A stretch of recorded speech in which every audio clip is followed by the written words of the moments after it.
old, 2 children learning in Teras Emes, a school in Yerushalayim. They're 2 energetic people up until today. And they're sitting together one night and they're trying to figure out what can we do, something nice that we can do for the school. There's that, 2 kids, 1980. And they figure, okay, what we're going to do is we're going to open up a free loan association, a Gemach, for pencils. Kids come to school, someone forgets a pencil, we're going to raise a few shekel, we'll buy 20 pencils, and whoever needs a pencil will come in the morning and give back. Very nice. They're sitting and they're talking about this, 2 Lubavitcher kids sitting in Yerushalayim discussing this. And then they decided, oh, one second, if we're opening up an institution, we have to give it a name. So they decided they're going to call it Keren David. Keren David, David is the grandfather of one of them. Okay, Keren David. What do 2 children, Lubavitcher kids who are opening up a Moisef, what's the next step? They sit down and they write a letter to the Rebbe. Now, I want to ask any adult here, if your 10-year-old kid comes home and tells you he's opening up a free loan association for pencils, I want to know, don't answer me, but I want to know, I want to answer to yourself, how serious would you take that? And what exactly would you know? Cute, next. At best. These 2 kids, they wrote a letter to the Rebbe. A few weeks later, our friend David Munchain comes home, and his father says to him, you wrote a letter to the Rebbe lately? He says, my heart, he tells me my heart sank. My father was not the type of, if you knew his father like, what are you playing, games? He says, yeah. He says, there's a letter from the Rebbe here to you. So let's go to Mikveh, we'll open the letter and see what it says. Okay. 2 children, 10 years old. Okay, remember, they wrote this to the Rebbe. They're 10 years old, they're in class, whatever, Kita, whatever, right? The Rebbe writes like this. The Rebbe addresses the letter to Hanholas, the leadership of Keren David.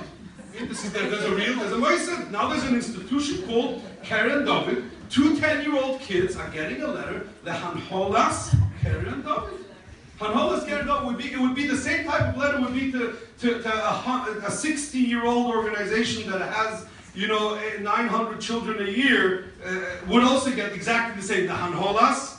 Here, 2 kids. Okay, what's that, right? I was so happy to hear about this incredible initiative of your Gemach. In fact, I'm so happy that I attach 50 shekel with a clip, 50 shekel as a hishtadfus, as a participation in your association, and gives them a bracha that they should be matzliach, etc. Think about this for a moment. It can bring tears of joy and the opposite to mind.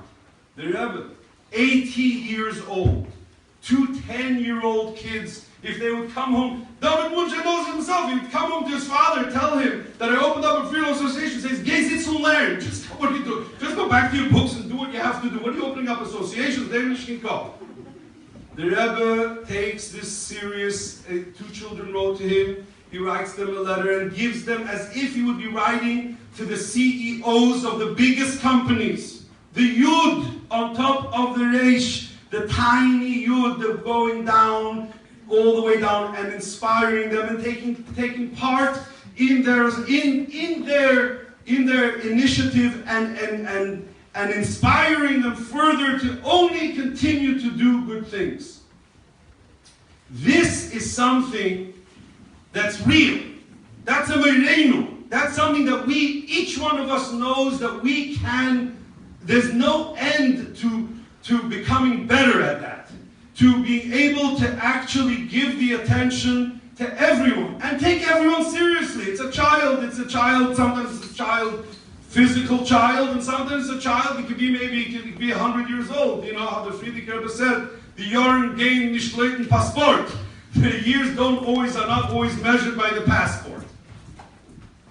We need, when it comes to Yud Shvat, what we should try and do is to remember that we have an opportunity, that today, 67 years ago, the Rebbe became our Rebbe, in our age, in our time.